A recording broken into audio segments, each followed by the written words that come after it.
Welcome to Today's Issues, offering a Christian response to the issues of the day. Here's your host, Tim Wildman, President of the American Family Association.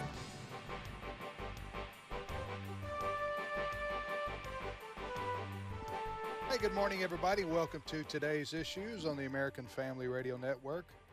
Tim here with Fred Jackson. Good morning, Fred. Good morning, Tim. Christopher Woodward. Good morning.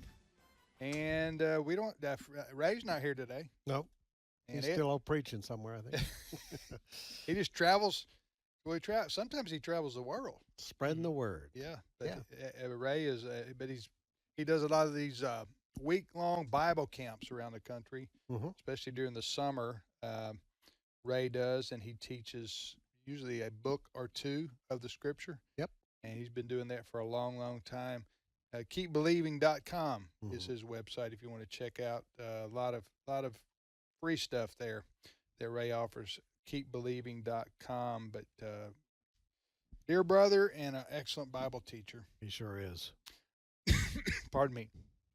All right, so we've got Dr. Alex McFarland coming up at the bottom of the hour. You know, I was asked, we were talking about what can we talk to Alex about. Yeah, we could talk to him about what's in the news, and he could wax eloquent. Almost anything. Mm-hmm. But sometimes you want to take a break for that. I want to ask him maybe the next few weeks he's on, go through some Bible characters and give us a profile of them. And I thought today we'd start with David. Okay. Fascinating. David's life. Yes. And so we'll talk to, did you tip him off on this? Okay, not that Alex needs tipping off on a Bible question, but he's obviously co-host of Exploring the Word each afternoon here on American Family Radio from 3 to 4 o'clock Central Time with Brother Bert Harper. His knowledge of Scripture is incredible. Yes. If you've listened to the show, Exploring the Word, somebody calls in with a question. Yeah. And, you know, he's able to go to very specific scriptures in answering those questions. It's quite amazing. All right, so we'll talk to Dr. Alex McFarland coming up at the bottom of the hour. Chris, how long till Election Day? Oh, that's a good question. I think it's 69 days. Let me check. Days until November 5th. Hold on. Please tell me. 68 days. 68 days. Long, long days. You know, the bad thing is that the clock's going to fall back at some point before Election Day, which means election season will be 1 hour longer than it needs to be. Yeah, we don't have Election Day anymore in America. We have election season. Right, yeah. No kidding. Right? Which is a problem, in my view. Yes. A real problem. But we do have a lot of folks. Reason I say problem, the potential for fraud increases when you spread your votes out over. And that's, what do you think? Oh, it's J. Christian Adams, who fills in for Jenna sometimes, was on Washington Watch last night. His organization is going out there looking at voter rolls. Here's one example. In Michigan, 27,000 dead people are still on the Michigan voter rolls. 27,000. Wow. And to prove their point, he was in his interview last night, they have a video. You know, I'll just name it. George Smith on the voter roll, and they go to the cemetery. Here lies George Smith. Here's proof that George Smith cannot vote. Right. He's going to be hard to poll. Yeah, but perhaps somebody is using his name. Yeah. That's the issue. What would stop that from a ballot coming for a deceased person to their home? Yes. And somebody living there filling out the ballot and sending it back in. What is there? Maybe there. And you know, what do you got? Signature verification? Who checks that? Yeah. Is that it? I mean, I don't know exactly. Yeah. Maybe I'm. But he talked about other problems. He talked about there are some states which allow mail-in ballots to come in the day of the election, and then allow for several days even after. As long as the postmark is the day of the election, they can count it 5 days, 6 days later. Right. That's what happened last time. Oh, yes. Pennsylvania. Yes. In particular. Yeah. You know, I was back when that happened. I was going, how is it that Florida can get their votes in the day of or the night of? Okay, and they have the third most populated state in America, Mhm. Hmm. and they get their votes in because I think they pre-count. Yeah. I think they pre-count. Yes. In other words, by pre-count, I mean they count as they go, instead of waiting till post-election day and then at midnight start counting all these thousands, and like Pennsylvania did. Yeah. The Florida results you will hear the night of the election. Yeah, and as I say, they got like 23 million people. Yeah. They're you got let's see, California has the most people. I'm talking about. Texas is second, most populated, and I want to say now Florida's third. They bypassed New York. In the last 2 or 3 years, I I believe think you're right. so. Yeah. I think so. Hmm. All right. Well, anyway, go ahead, Chris. Well, a lot more people, I should say, are going to be watching CNN tonight than they have all year, and that's because CNN is going to this evening, tonight actually, air a pre-recorded sit-down interview with Vice President Kamala Harris and her running mate, Governor Tim Walz of Minnesota. This will be the first sit-down interview that Vice President Harris has done with media in a very long time. But a number of her critics are saying she still needs to show that she can do this job by doing an interview that is live, that isn't prepared, that isn't recorded, where perhaps she and or the network work together to edit her thoughts. And why in the world does she have to have her running mate at her side? Yes. That's the highly unusual part of this, is that she's going to have Governor Tim Walz, her running mate, sitting there with her. And people are saying, okay, wait a minute. Why do you have to have him there? And there's potential for awkwardness too, although this is a pre-recorded interview. So what you're going to see is the polished product tonight.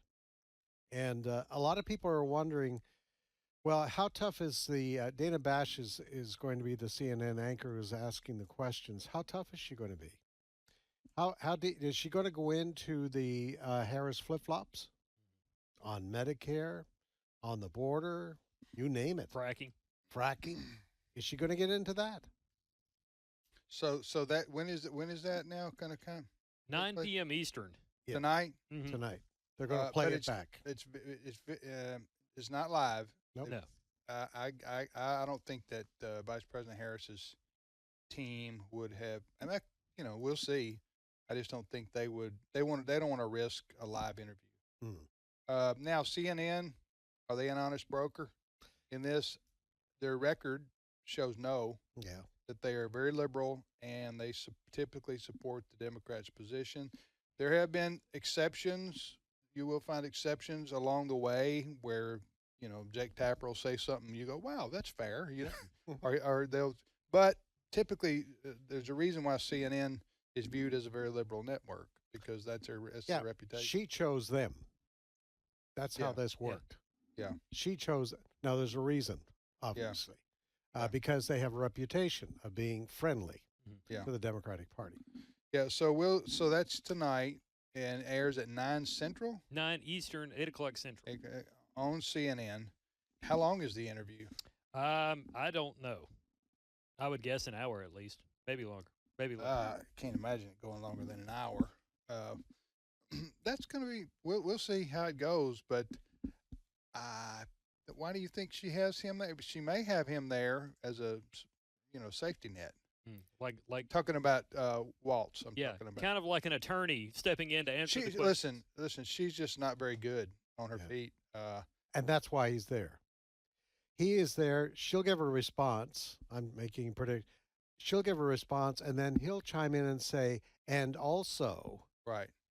Uh, Fill in the blanks. yes, fill in the blank. I wonder how well they really know each other. How long have they been friends? You know what I'm saying? Because sometimes these relationships are like put together on the fly. Hmm. I mean, you look at probably, I'm thinking John McCain and Sarah Palin. I can't imagine. I don't think they had that much of a relationship before they, you know what I'm saying? Before Yeah. they joined up to be a ticket. So if you don't know somebody that well personally, Hmm. it can even get more awkward in a situation where you're both being interviewed. Yeah. Because a good interviewer will say, well, you said this, Mhm. Vice President Harris, when you were senator, Mhm. and you said this, Governor, when you were a House member. that those things don't jive, so to Yeah. speak. You know Well, what I'm saying? and this was promoted as Harris's first interview in 39 days since she started campaigning. So it's going to be interesting to see how Dana Bash, the CNN anchor, is she going to split the questions between the two so that, Harris can sit over here and we all watch Tim Walz respond to something? Now, one thing I think in knowing their history and their voting record and their comments, these two, Harris and Waltz, they're both hard lefties, They and, are. Right. and they don't typically that I've seen apologize for it, Mm-mm. and they make it sound like, they make it it's sunshine communism. It's what I call it. They'll make it sound wonderful. Like Tim Waltz, the governor of Minnesota, he'll say, something like one man's socialism is another man's caring for your neighbor. Mhm. I mean, it sounds so wholesome and all Sure. American. Right. Sure. When you listen to him, I remember here we played this. Governor Waltz, he was saying some speech needs to be shut down. You remember this? Mhm. And He doesn't he said, right. when we said we don't need to apologize for it, hate speech. Well, he doesn't. It's whatever he defines. Yes. Anytime you let government do that is a bad I idea. know, but he believes in hate speech being and other things that he would say are misinformation. Mhm. Yeah. Well, who gets to decide what's misinformation? The liberals do. The Mhm. Democrats do. In his worldview, Yes. you know what I'm saying. So Mhm. anyway, we'll see. But they are both. Waltz may be to the left of Harris. I don't know that it's close, but I think one time she was voted the most liberal member of the United She States. was. Senate. She was. To the left of Bernie, some would say. I Yes. did fact Yeah. check myself a minute ago to better answer your question. This is a 1-hour interview tonight on CNN. Okay. Of course, Harris and Waltz, especially Harris, has been, they've been hammered by some for not doing a live interview. Well, this is a taped interview. That's not live. But again, you may say, well, that's not right. A presidential candidate should be put under the scrutiny of media interviews and doing live gaggles, as they call them. Which Donald Trump does all the time. Exactly. Yeah. Exactly. Trump never shies away from interviews Nope. or doing the. You remember he used to do the rope line? We talked about Oh, yeah. that. That's what I'm talking about. Gaggle, where you have a gaggle of reporters just firing questions at you. Mm-hmm. And but she is that's not her strength. Is live thinking on your feet, explaining. Explaining issues. You remember that infamous interview she did with Lester Holt on NBC, which Oh, I yes. think was taped itself. We've been to the border. Yeah, he said you haven't been to the border, and then she said, I haven't been to Europe either. "Yeah, I didn't, nobody even understood what." And then she says, "I don't even understand your question." I'm Why are like, you asking the question? Pretty simple question. Why haven't you been to the border? That's not Yeah. that's not algebra. No. Okay, and so she doesn't. She was just like a deer in headlights, and so she was. There's a reason she stayed out of the media even before she was announced as going to be the presumptive Democrat Yeah. candidate. Well, because, the description was Madam Word Salad. Oh yeah, There's plenty of evidence of that out we there. might get that tonight too, even on a tape delay. Well, I don't know. the big test for Vice President Kamala Harris is going to be a week from this coming Tuesday. That's the debate. That debate will be live Okay, with you're Donald right. Trump. You're right. Now, ABC. Where is that going to be? Who's hosting and all that? ABC is doing it. Okay, ABC. Who's the interviewers?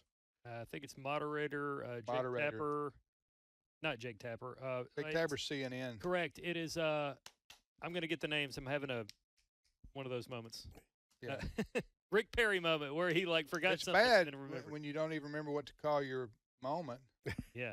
You know what I'm saying? I am 42 now. I know you a forgetful moment, and you can't even remember what to call it. Are you David Muir and somebody whose name I'm looking up here. David Muir? Okay, I know who He's one of their anchors. Yeah, Yeah. on ABC. Yeah. So they'll be doing. Are the mics going to be cut off when you're not speaking?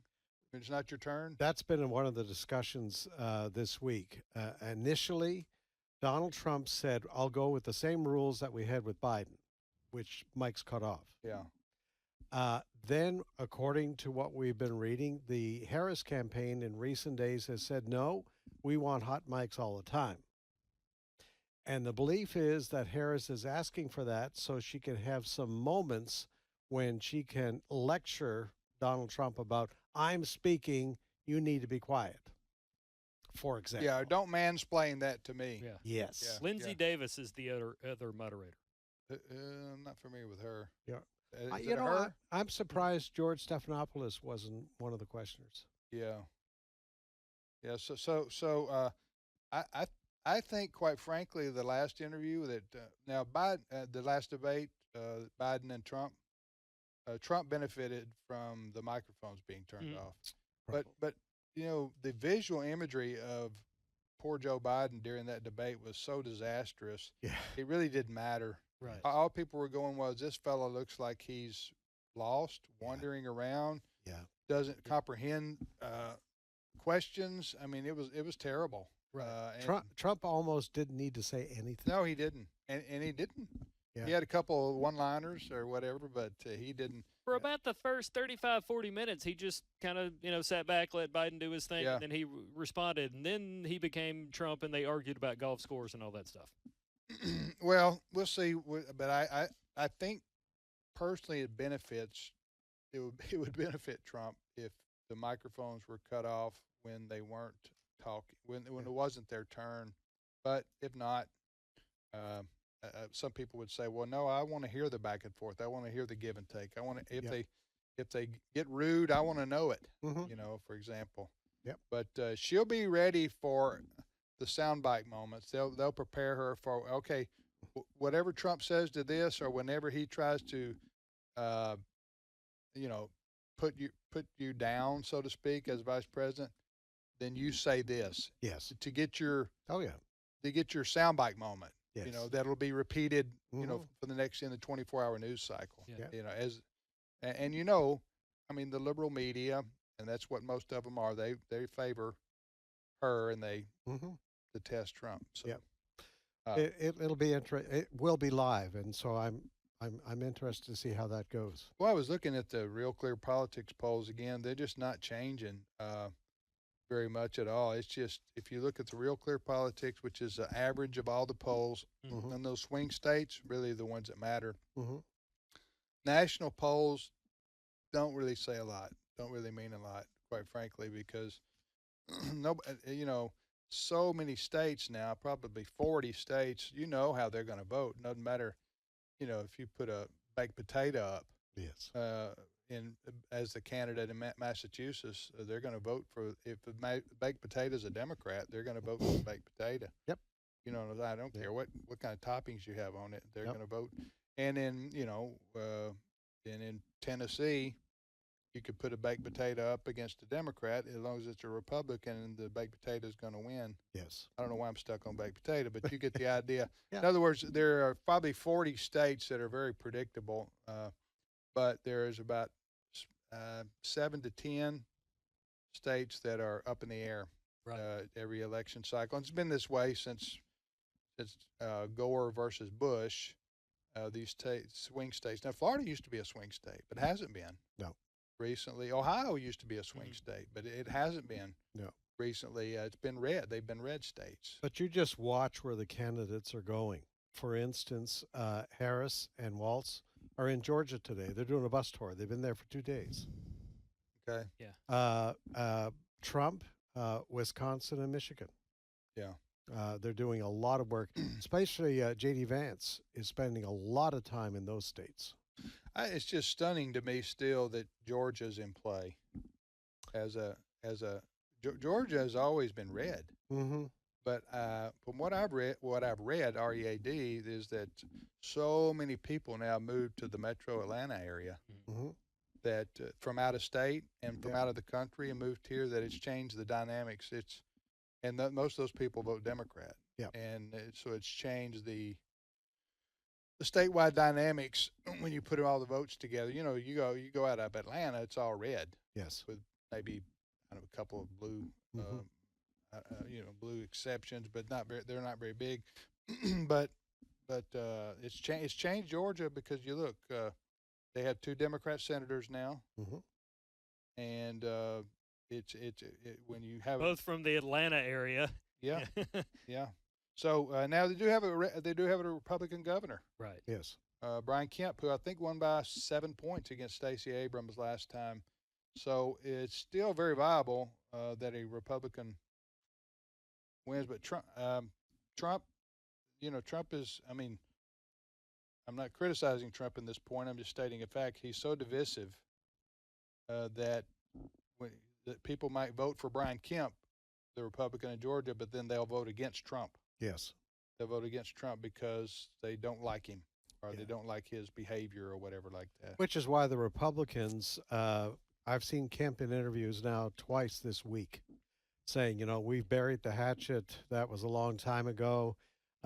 It's all about getting Trump elected for the betterment of the country, et cetera, et cetera. So the Kemp election machine, according to the governor, is Yeah. all in on Donald Trump. Yeah. Yeah, they that's how politics works. So they attack each other, and it happens on both sides of the aisle. And then in the end, they get together and hold hands and sing "Kumbaya." Yes. So that's how it goes. So, because Trump, that was really weird. Because a couple of weeks ago, it wasn't 2 or 3 weeks ago, Trump is out there calling Governor of Georgia Little Brian. In Georgia, I think it was. Yeah, he was in Georgia. Trump likes to pull people's pants down in public, and that's what he was doing with Brian Kemp. And Kemp fired back and said, I'm working to defeat Harris. I wish you would. And by the way, leave my family out of it. Mhm. Yeah. That was a tweet that Brian Kemp, the governor of Georgia, put out. So they were into it. Mhm. But now all's well, Fred. All is Yeah, well. Okay, Yes. all's well. But they have, Brian Kemp said, buried the hatchet. Is that what he said? I don't know if that's exactly what he said, but we're going to move, we're moving forward to win the state of Georgia in November. Right. I will say this. I'm looking at Real Clear Politics electoral map, and if the election was today, Real Clear has Trump winning 287 to 251. We're talking electoral votes. And they're including 270 is the magic number. It right? is, yes. And Real Clear Politics is including Florida, Arizona, and Missouri in that prediction. The reason I bring up those states specifically is because Arizona, Missouri, and Florida are among the several states voting on abortion this November. So if you are the Trump-Vance campaign, if you are a Republican, you should be doing what you can to make sure you get out enough votes in those states I just mentioned, because they are going to be churning out a ton of people trying to vote for abortion in states like Arizona, Missouri, and Florida. Yeah. All right. You're listening to Today's Issues on American Family Radio. Fred, Tim, and Chris. We shall return momentarily. Dr. Alex McFarland will be on with us in just a few minutes. And so stay with us.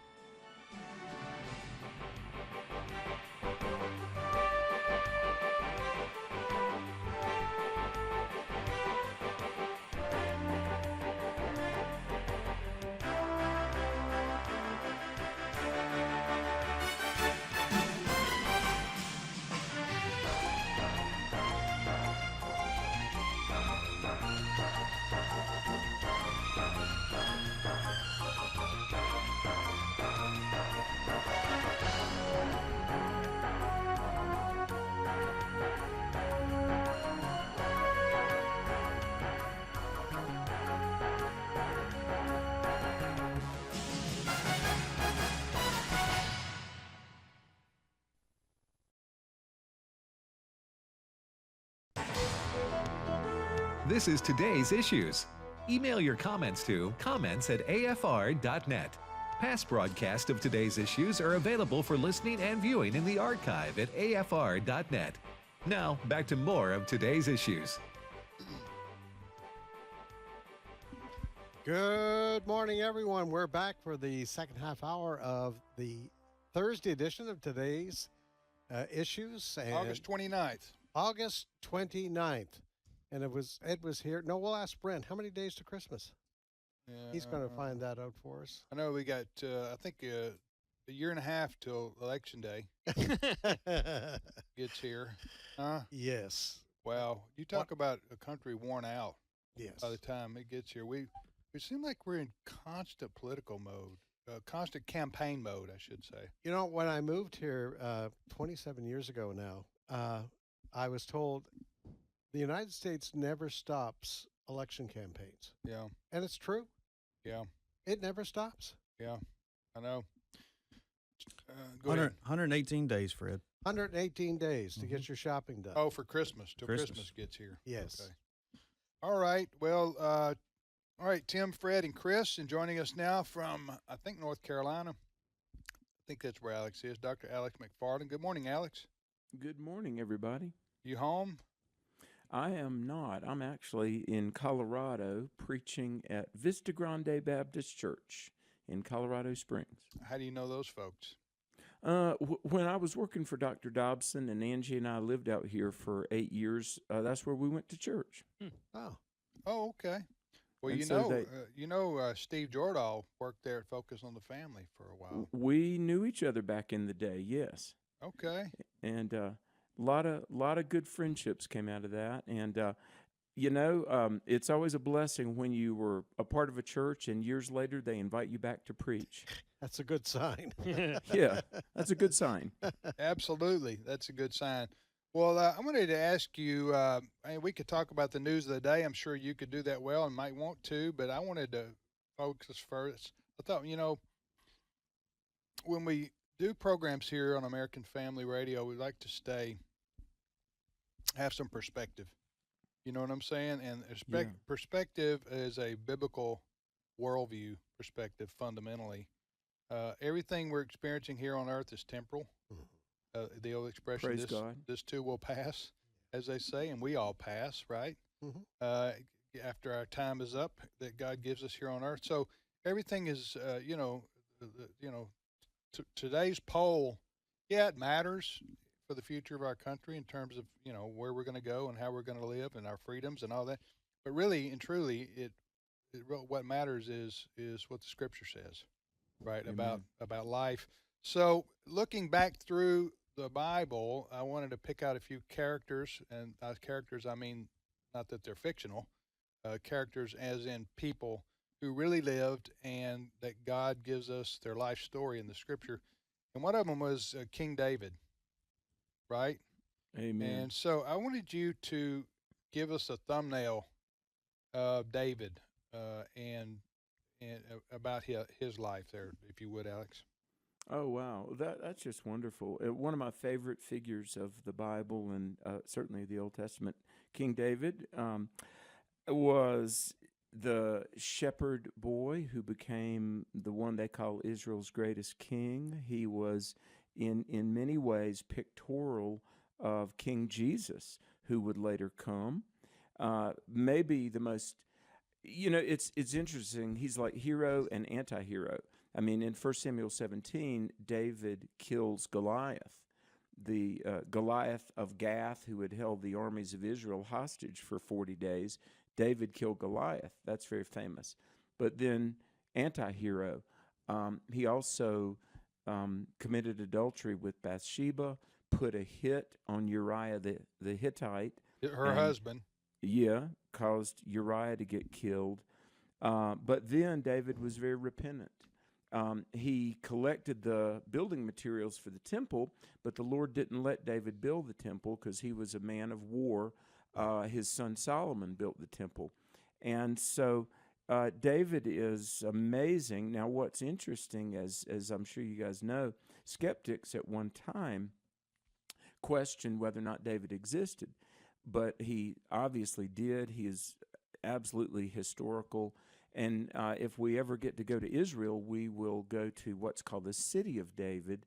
And there's this palace you can tour through. I mean, it's like rocks being excavated, but you can look out over the Kidron Valley and see this view that David himself would have seen. Now, what's interesting is back in 1993, in a place called Tel Dan, people pronounce it Tel Dan, D-A-N, but a lot of Jewish people I know pronounce it as like Tel Dan. But they found an inscription from 900 BC that references, quote, the house of David. So David is real. Everything we read in the Bible about King David is absolutely historically true. and he was one of Israel's greatest kings and a forerunner to Jesus, the King of Kings. How long did he rule? Do you know? I don't know. That's a good question, Tim. You know, Fred? Mm-mm. Does it say? It may, I suppose there's some dating there. There is a verse that said he ruled when he passes away or goes to sleep with his fathers, as some translations say. There is a verse that says he reigned in such and such for X amount of years and such for X amount of years. I Googled it. It's Google. Okay. 40 Okay. years is what the internet Okay. says. I was going to say that figure. 40 years keeps being repeated in Scripture, Alex, a lot. It seems to be a dating period. Alex, I was going to ask you, when you're teaching this, when you're preaching on this, and it gets to that point of David's failure Mm-hmm. with Bathsheba, what is the application for today? You know, people would ask, what happened to David? David was so strong, like he had opportunities when King Saul was hunting him down. He had opportunities to kill Yeah. Saul, and he didn't. But we get to this point when he's at the pinnacle of his power, and he has this failure. What's the application there for us? Well, there's an application. There's that old saying, idle hands are the devil's workshop. You read that as it's leading up to the sexual sin with Bathsheba. It says, in the time when kings went off to war, David was back home, chilling out.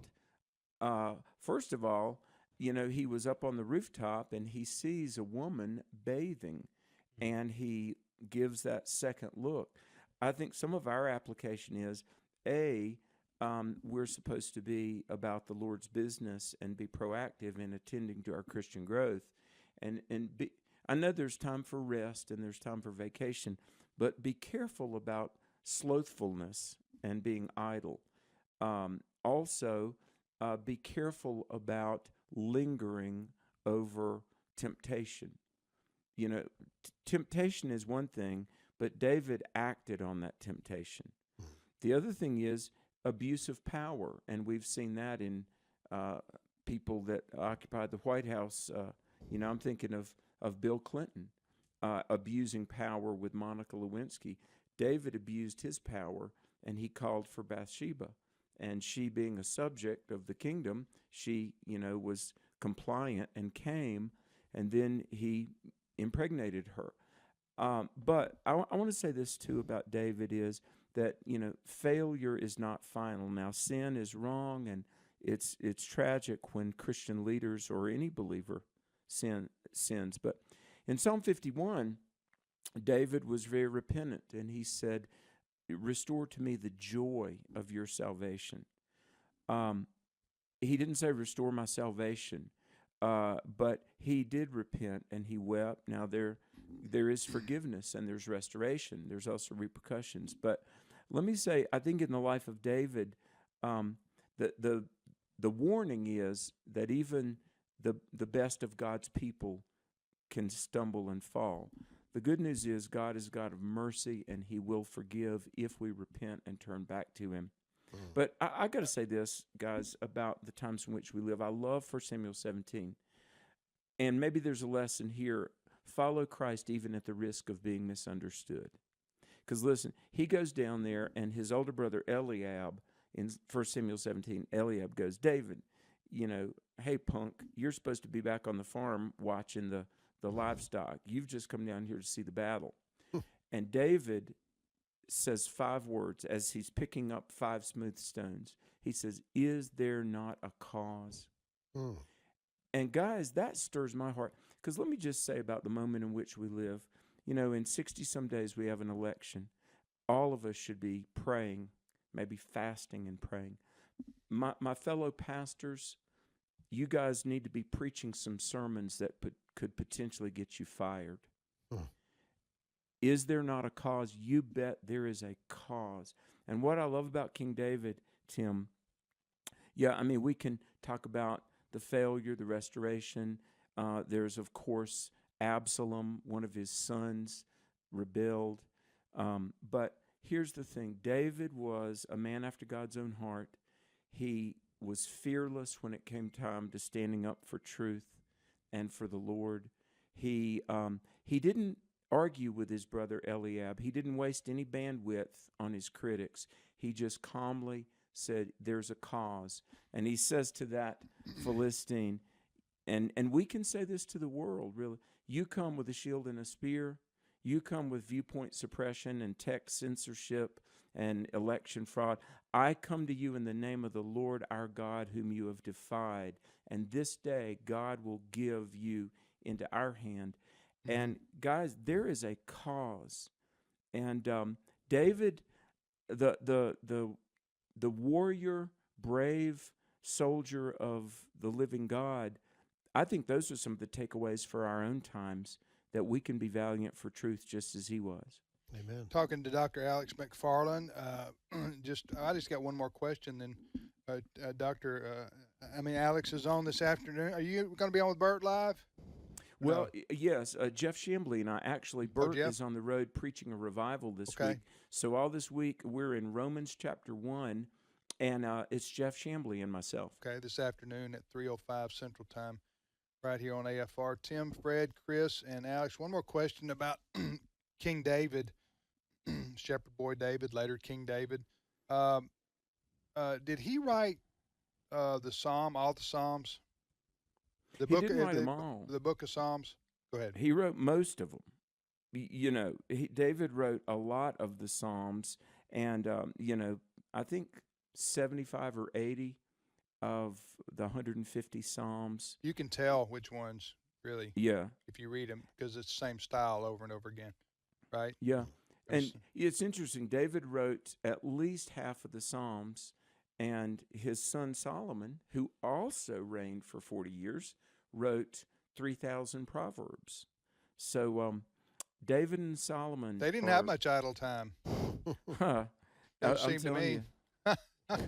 And of course, my goodness, some of the most beautiful language the world has ever heard or pondered. I think about the 23rd Psalm, and of course, I mentioned Psalm 51 and Psalm 119, which is a tribute to the Scriptures. And so David is definitely somebody worth contemplating, learning of, and in some ways emulating. Yeah. Well, the fact that all you need to say is King David, and even today, everybody in the world, most everybody in the world knows who you're talking about, Yes. because he's that big a figure on the historical stage in world history. I'm talking about King David of Israel. All right. Thank you so much, Alex. Take care. We hope you have. So, are you preaching? When are you preaching? Today through Sunday. Okay. Today's through And, Sunday. Some kind of conference there, and Yeah, doing biblical worldview. and okay. Trying to, as we say, rally the troops. Gotcha. All right. Take care, Alex. Appreciate it. Blessings. Okay. It's Dr. Alex McFarland. It's a good idea. No, this great characters right now in my daily devotion dealing in Judges. Just been reading the last couple of days about Gideon. Very much there's some comparisons you can make with David. Gideon, God used him in a mighty way to chase out the bad guys out of Israel on both sides of the river there. But then he had a failure too. He took many wives and a concubine and got into all kinds of problems with that. Many wives and a concubine. Mm-hmm. Mm. Yeah. So and that still boggles my mind. Mhm. You know, Solomon, 1,000 wives and concubines. I can't imagine that kind of thinking. But I guess it was more normal in those days. Chris, I've Chris heard has a got a joke- smirk on his Well, face. no, Uh, I heard a joke once that Solomon was a smart man, but he had 1,000 mother-in-laws. That wasn't a good idea. oh my word! I don't know how you manage that. I really don't. It's probably why he wrote the Proverbs. Yeah. I'm busy. Yeah. How many wives? 1,000 wives and concubines. I forget 700 and 300. I forgot how that divides out. That's a lot of receptions right there, though. Think about it. That's That's too many. that's a You know whole what I'm lot. saying? Did he marry 10 at a time, or how did that work? Do you know? You know, I have to figure there's some of these he didn't even know very well. Right. Right? It's just it was He convenient. declared. It doesn't even mention them, really. He was married to Pharaoh's daughter. Oh yeah, That was one. yeah. Yeah. Like, who are you? Huh? Well, I'm wife number 352. Say my name. Here are my papers. Honest. It says here I get to see the king in September That's right. Of next year. of next year. Oh my word! Yeah.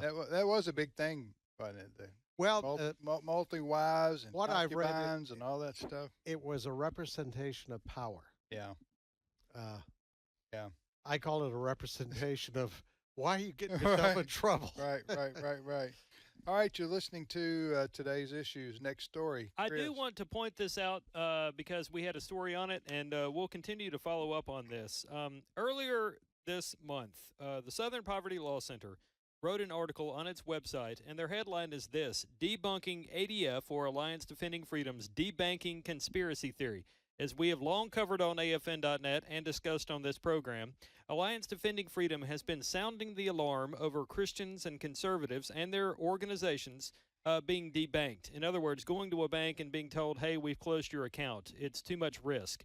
Unbeknownst to the people. Because of your political views. Because of your political or religious views, yes. Right. So ADF has been sounding the alarm over this. We've covered it. I'll share links to what I'm sharing here. But Southern Poverty Law Center, who does not like the Alliance Defending Freedom, they refer to them as a hate group, anti-LGBTQ, all these things. They put out a piece saying debunking ADF's debanking conspiracy theory, saying they're just trying to scare people or whatnot. Responding to this is ADF attorney Jeremy Tedesco, who on Washington Watch said responding to this article from the SPLC is like, quote, responding to Clown World, clip 9. The one hand doesn't know what the other hand is doing over at SPLC's headquarters because they are one of the biggest proponents of urging financial institutions to debank people they disagree with, namely Alliance Defending Freedom, where I work, Family Research Council, and several other Christian mainstream ministries that they disagree with, and they are actively urging financial institutions to debank us. Yet they come out with an article saying that we're making the whole thing up. So it is really laughable. They really have become very much clown world over there. It's hard to take them seriously, but every once in a while we respond like this because, look, debanking is a serious issue. It is happening. Now, I do want to direct our listeners to our Today's Issues Facebook page. I'll share a link to that discussion with Jeremy just a moment ago that we just played. But in the interview he mentioned a couple of examples. Sam Brownback went to a bank, found out his group that he had started there to promote religious freedom didn't have an account anymore. Various organizations blocked, like a Tennessee-based missionary group to Uganda, saying there was too much risk in giving you a bank. We had a credit card processing company turn us off overnight. Yep. About 5 years ago. Mm-hmm. Now we got that. It was some trauma there for a while. We got it worked out, figured out. But that has happened. Now, was the SPLC behind it or not? I don't know. Except that the Southern Poverty Law Center, they're based in Montgomery, and they issue a hate group list, I think annually, and we always make it. Yeah. And once you're on there, you're eternally on their hate. There's nothing you can do. Not that we would change our views or our message, but there's nothing you can do to get off their list. And they'll go back. They got quotes on there from my dad, 1989 or something, taken out of context to prove. Now it may not be in that exact year, but what they do is to prove that they got Brian Fisher on there. If you look up SPLC and AFA, they'll have Brian Fisher's picture on there. And Brian hasn't worked for us for a few years. Several years, yeah. But they'll take a quote from Brian out of context and use it to say, hey, this is why this proves this group's a hate group. So it always amazes me the groups that preach tolerance demonstrate the most intolerance. Right. They're tolerant of people who agree with them. Right. That's their that's how it works. For the SPLC, if you look at their hate map, their hate group map, again, here's how this works. Just people know, well, what does this matter? Well, the SPLC will put out a hate group list. Yes. The mainstream media, uncritically, reports on it. Yeah.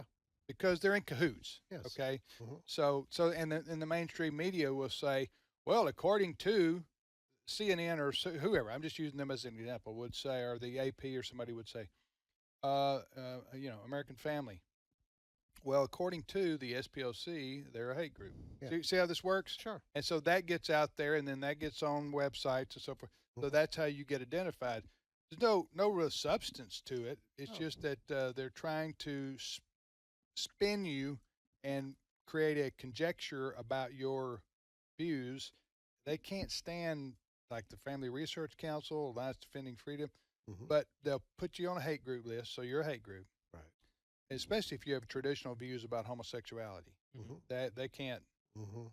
If you say homosexuality is a sin and shouldn't be promoted, they'll say, well, that's by definition that's A hate statement. a hate statement. Mhm. Now they'll say you said other things, but here's the deal. So that to the point about debanking. So at some companies, especially in the finance world, credit cards, whatever like that, they may say they'll have an activist or two on their maybe board of directors. We heard from a big bank. Now nothing ever happened, but we heard from a big bank that we were using at least partially, and they used SPLC. So what about this? Well, now we answered them, and that was it. It was nothing big deal. I'm just saying, the intention of the SPLC hate group list is to discredit, i.e., and debank groups that they cite as hate groups. But I'll give you one other example. I looked at their hate map, the SPLC's, one time, and they had one of their hate groups was a little store like 25 miles from where we are, and the store, which I'd never heard of, the store sold Civil War memorabilia. Okay, so therefore they sold Confederate flags. Okay, that was listed as one of their hate groups. Yeah. You see how this works? Oh, sure. So anyway, and they're funded by the political left, Hollywood left. They got more money than they know what to do with. They're not in poverty. No, they're not powerful. Anyway, you're listening to Today's Issues on American Family Radio. Go ahead. I do have one other big update here. The dominoes are perhaps falling in the DEI world. Ford has become the latest high-profile American company to pump brakes on DEI. That's the headline this morning from USA Today. Ford joins the likes of Harley, Lowe's, and John Deere in recent months to scale back diversity, equity, and inclusion, or DEI efforts. Well, this is interesting because they're reversing themselves. These companies are reversing themselves. I think they see no value in this any longer, Fred. I think what they are measuring is that more and more Americans are saying, I've had enough of this. Yeah. These DEI policies, I mean, it's still scary at the federal government level. They're still using this. What was the story the other day for the nuclear program? Oh, they wanted to like queer the nuke. Yeah, have you heard this, Tim? I don't know. They brought LGBTQ issues into the nuclear program. It's the federal government. Oh, really? Yes, and they use it for hiring quotas. Yeah, and it all was that. it was referred to by someone as queering the nuke program. That was their words. Queering the nuke program. Okay, I think that was a song. If it made sense, it wouldn't be government. It was a heavy metal group sang that back in the 80s. Queering the what? The nuke program. I found the link. I posted it. All right. Well, I don't know how to. We got to get out of this segment right here. We're kind of going downhill. We'll be back in 5 minutes with Steve Paisley Jordahl.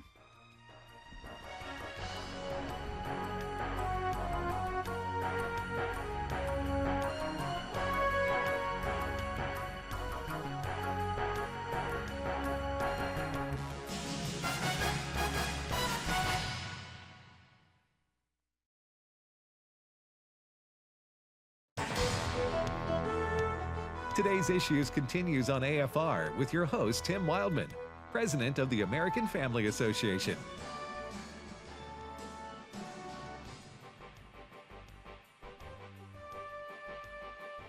Hey, welcome back, everybody, to Today's Issues. Got 24 and a half more minutes to go in the program today. It's Thursday, August 29th, 2024. Tim, Fred Jackson, and now Steve Paisley Jordahl. Good morning, Brother Steve. Good morning, Tim. Welcome back. Thank you. Good to be back. Steve, we were talking to Alex McFarland last half hour, and he's out in Colorado Springs. Yeah. Did you know? Did you go to church with him or No, he went to that other church? the church that he's.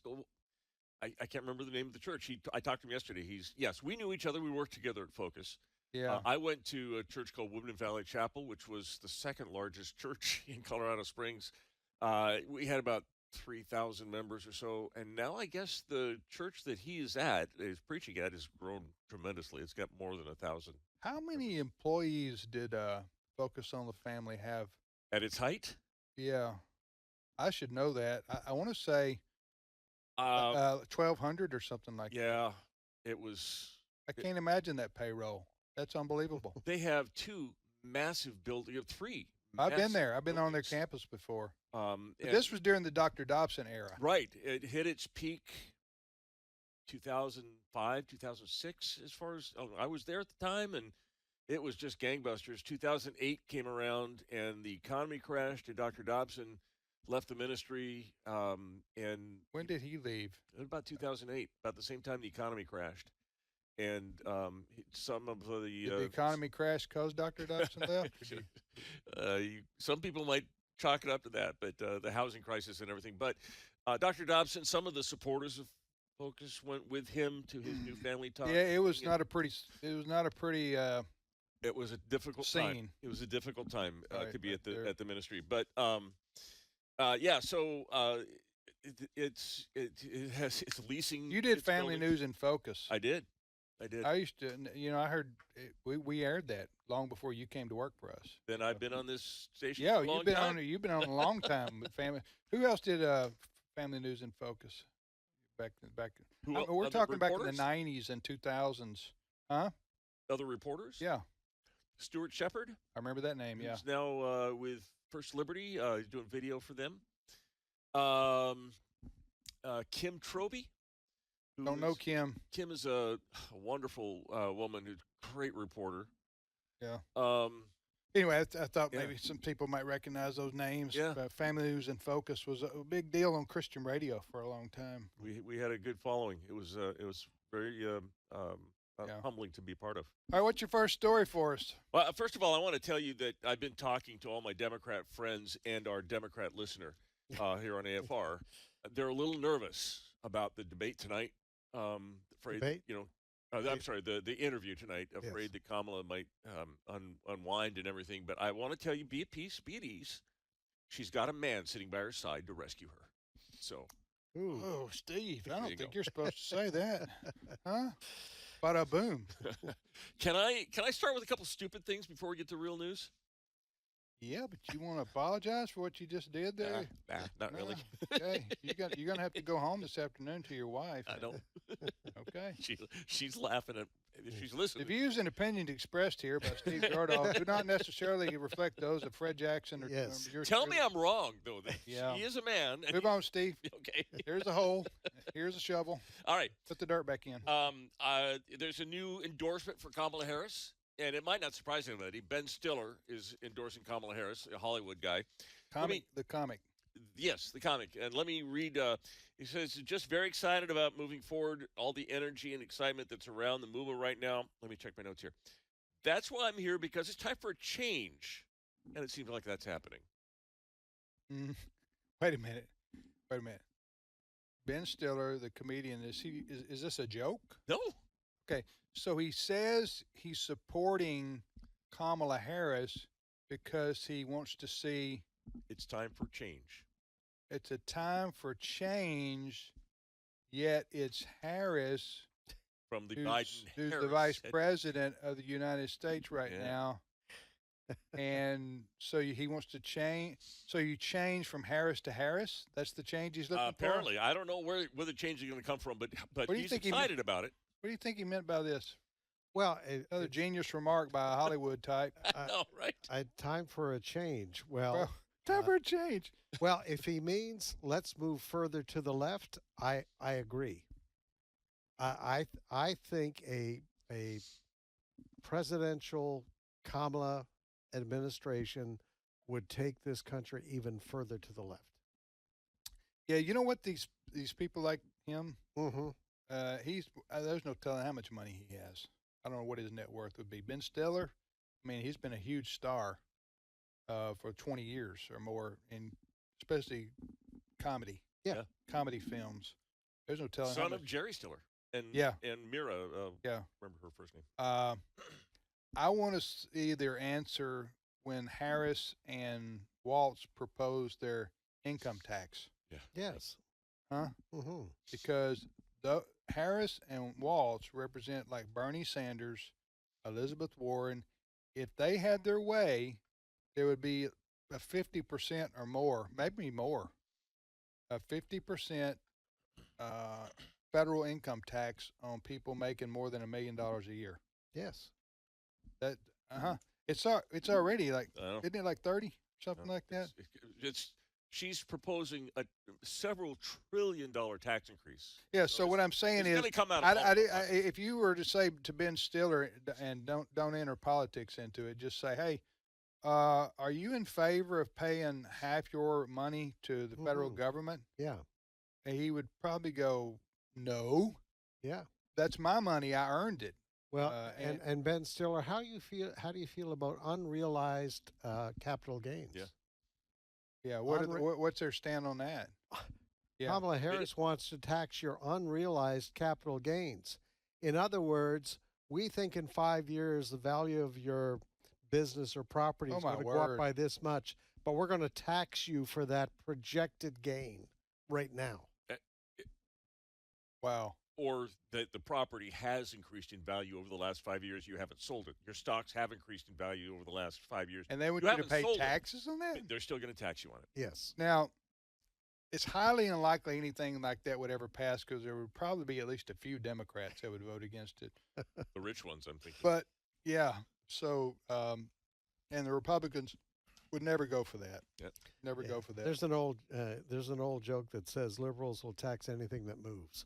Yeah, You know, that's right. that's right. that's the way they are. That's but all these Hollywood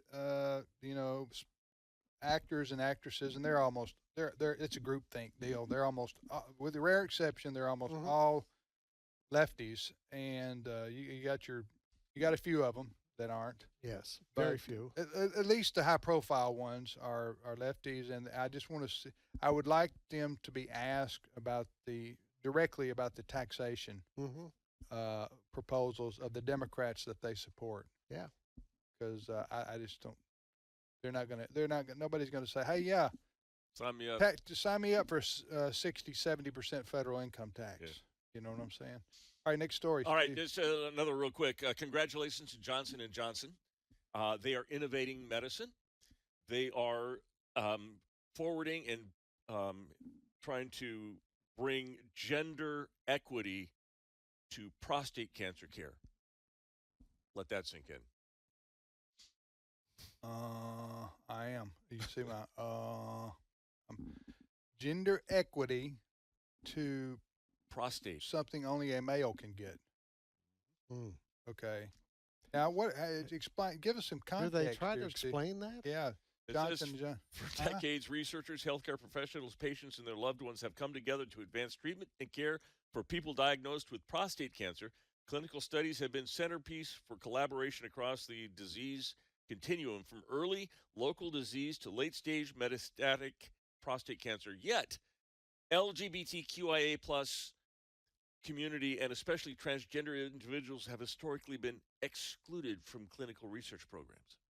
Where are you reading this from? Like the Babylon Bee or something? No, this is an announcement from Johnson & Johnson. Okay. Like I said, I want to get Well, through a couple again, I stupid was things. treated for prostate cancer Yeah. back 7 or 8 years ago yeah. at a clinic in Knoxville. I did not see one female being treated for Shocked. prostate cancer. I'm shocked. Yeah. Not one. Yeah, and if you go to the OBGYN and they're doing ultrasounds and checking pregnant people, Yeah. guess what? 100% female. Huh? There's That's an why- interesting exchange between, I think it was Ben Shapiro and one of these college debate speeches, and he talks with the students afterwards. And one of the students was all on for this gender, binary, the non-binary stuff, and women and everything. And she was an EMT, and he said, "Well, okay, let me ask you a question. If you came across a patient who was clearly a man and said he was having problems miscarrying, would you check?" No. Yeah, it's idiocy. I mean, what was the story too about Governor Walz in Minnesota putting I know there are kids listening. Feminine products. Feminine products in boys' bathrooms Yep. in the public schools. Was that true? It is. Huh? Yes. I mean, I heard about that. I figured it was true. It was on like Yeah. Fox or somewhere. I saw that. But Yeah. huh? And is he ever comment on that or have been asked about that? Not that I know. I mean, maybe tonight, but If I were Trump, don't I'd wait. bring that up at the debate. Yeah. Wouldn't you? Of course. And then ask. I would make that an issue, and then I would say, I want to know how Vice President Harris feels about boys playing girl sports. Yeah.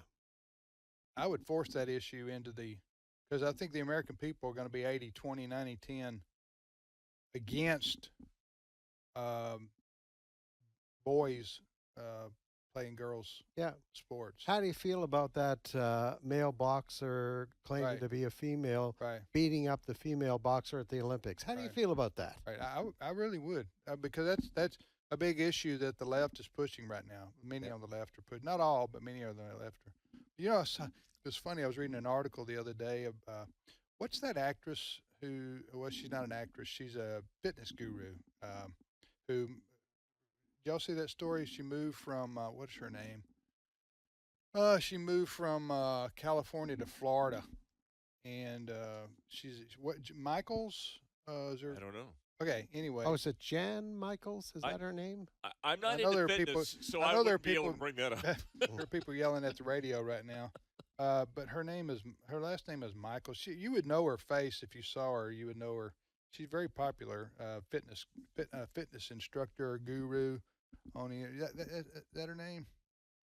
Yeah, Yeah. Jillian Michaels. Jillian. Yes. Yeah. Anyway, she was quoted as saying, she said she's a lesbian, and she's got children of all different ethnicities. Some she's adopted, I think. And she said, I fit the demographic of of a left winger about as good as you can, about as perfect as you can.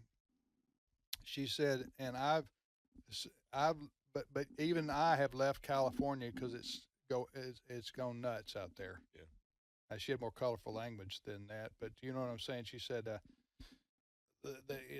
it's just the secular progressive agenda is destroying the state of California. And again, this woman is not even not even a conservative or a Christian, she's just common sense. Yeah. But you've seen her, right? Yeah. Yeah. I've seen her, but I didn't know she was from Lebanon. So Yeah. Lebanon. I didn't know she's from Lebanon either. she was Lebanese. Isn't that what you said? No, I see what you did there, Steve. Not going to comment on that. Going to move on.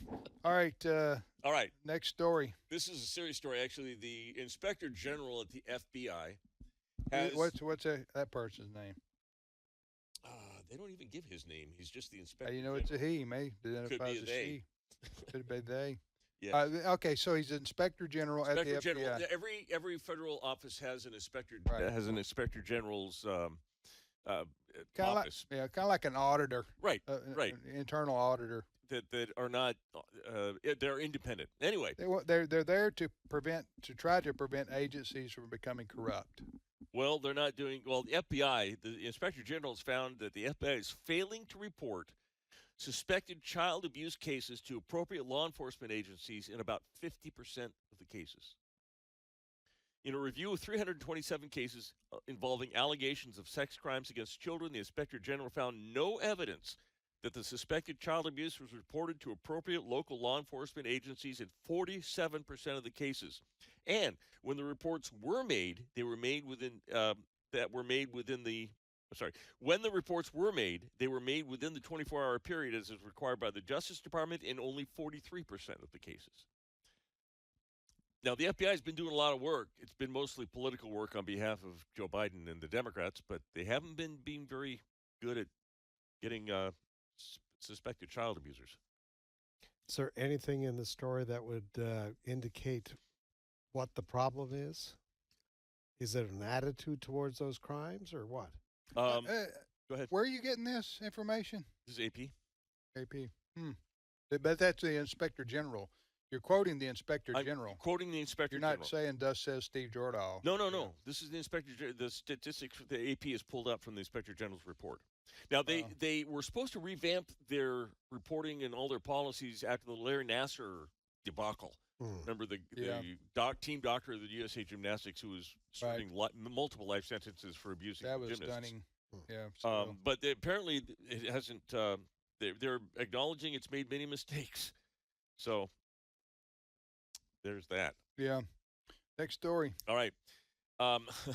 Just in time for your election season, we're finding a growing number of Americans. A growing increase in COVID. As 2024, the summer draws to a close, U.S. finds itself once again grappling with a surge of COVID-19 infections. So what this article and this opinion piece, Aaron Solomon is saying is that we might need to go back to the COVID pandemic measures, the mask mandates and the closures and all that kind of stuff, because it's serious, folks. They finding that my tongue is firmly in my cheek there too. Yeah. Mask mandates, social distancing guidelines, restrictions on large gatherings, they've all but disappeared. But the virus has provided ample opportunities to spread because we're not doing those things. So it's coming back. While the warnings may be coming back, but the American people will not follow those guidelines again. They won't. It's not going to happen. I don't even think it'll happen in a blue state. Now, I've seen a few people around the town where we live. They have masks on, that kind of thing. But other than that, people that I talk to, I'm not going to put up with this nonsense. Well, I think with COVID, some. All right, mask out in public. Let me just warn us. Don't necessarily judge somebody as being COVID fanatically scared. There are people out there like that. Yes, we do know, and there are people, and they have phobias. A lot of people they're germaphobes, and they don't want to be that way, but that's just the way they are. And so I make fun of the person who drives around in their car by themselves with the mask on too. I mean, we all do, right? Or you're outside and ride your bike, you got a mask on. Come on. But some people have phobias, okay? But there are other people who have maybe they've been treated for cancer and they have a compromised immune system, and they're worried about getting even the common cold or a flu or something like that, which might make them sicker than otherwise, and so they wear a mask. So they have a legitimate. They have a legitimate reason to wear a concern. mask, and you don't know. That's a whole different issue than mandates, though. Huh? That's a whole different issue. I know, but I was just explaining how you just don't be quick to judge people necessarily as crazy or Democrat. Are they synonymous, Steve?